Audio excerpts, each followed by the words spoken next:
Jai Hind everyone. Today we will continue chapter Forms of Business Organization. There are 5 forms of business organization: sole proprietorship, partnership firm, joint Hindu family business, cooperative society and joint stock company. जिसमें से हम first के बारे में बता चुके हैं, sole proprietorship business के बारे में। एक ऐसा बिजनेस जो manage and control by single person, कि किसी एक व्यक्ति के द्वारा बिजनेस को स्टार्ट किया जाए, मैनेज किया जाए, कंट्रोल किया जाए और जो भी प्रॉफिट हो वो पूरा ले और रिस्क भी पूरा उठाए। ऐसे बिजनेस को हम सोल प्रोप्राइटरशिप बिजनेस कहते हैं। लेकिन वही चीज़ जैसे ही सोल प्रोप्राइटरशिप ख़त्म होती है, ठीक वहीं से आपका स्टार्ट हो जाता है पार्टनरशिप फॉर्म। पार्टनरशिप फॉर्म में अभी तक आपने जो सोल प्रोप्राइटरशिप पढ़ा था कि किसी एक ही व्यक्ति के द्वारा बिजनेस को कैपिटल लगाया जाता था, मैनेज एंड कंट्रोल एक ही व्यक्ति के द्वारा किया जाता था, लेकिन अब ऐसा नहीं है। पार्टनरशिप फॉर्म में 2 या 2 से अधिक व्यक्तियों के द्वारा बिजनेस को चलाया जाता है, कैपिटल भी इन्वेस्ट किया जाता है और फ्यूचर में होने वाले प्रॉफिट लॉस को आपस में ये लोग बांटते भी हैं। तो ऐसे बिजनेस को हम पार्टनरशिप फॉर्म बिजनेस कहते हैं। ठीक है, तो इसका इंडियन पार्टनरशिप एक्ट 1932 के according, Indian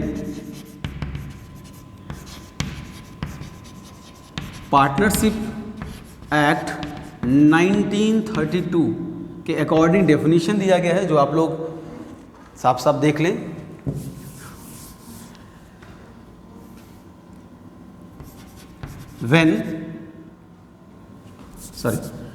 Partnership is relation between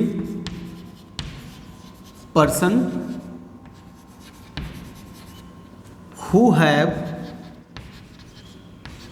agreed to share its profit of the business carried by all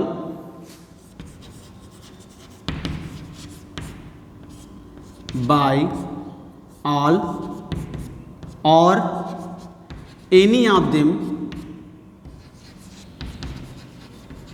acting for all।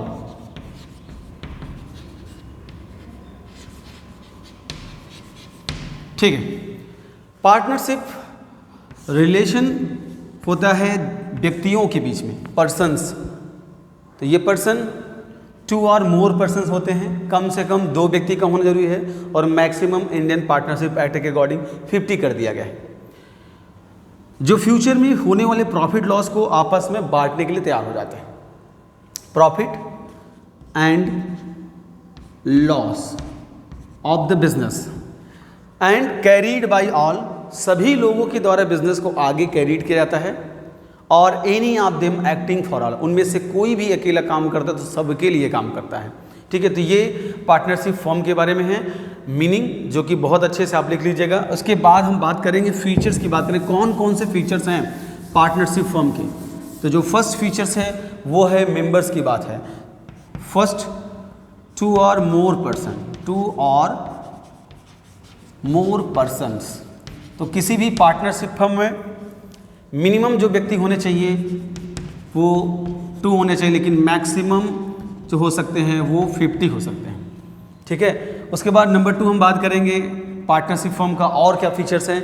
Agreement, तो इसका एग्रीमेंट ओरल भी होता है, लेकिन ओरल में कई बार ऐसा होता है कि कॉन्फ्लिक्ट आगे चलकर हो जाता है। तो ऐसे केसेस में रिटेन जो एग्रीमेंट होता है वो ज़्यादा बेटर होता है।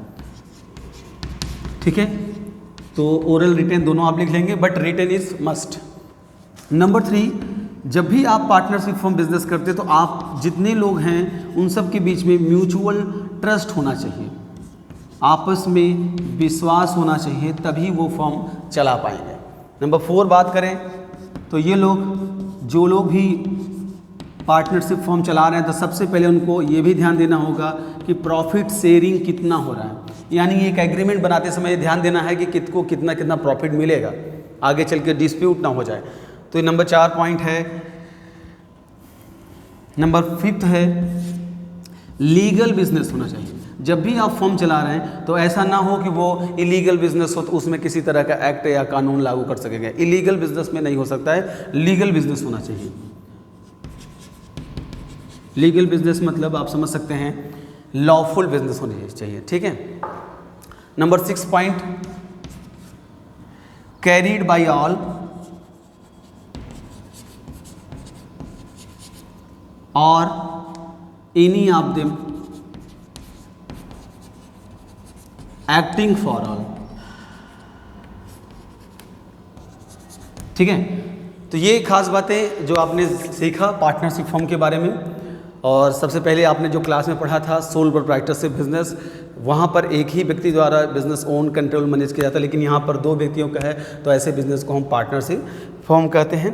थर्ड हम बात करेंगे ज्वाइंट हिंदू फैमिली बिजनेस के बारे में, उसके बाद कोऑपरेटिव सोसाइटी एंड कंपनी के बारे में, ठीक है। Thank you so much.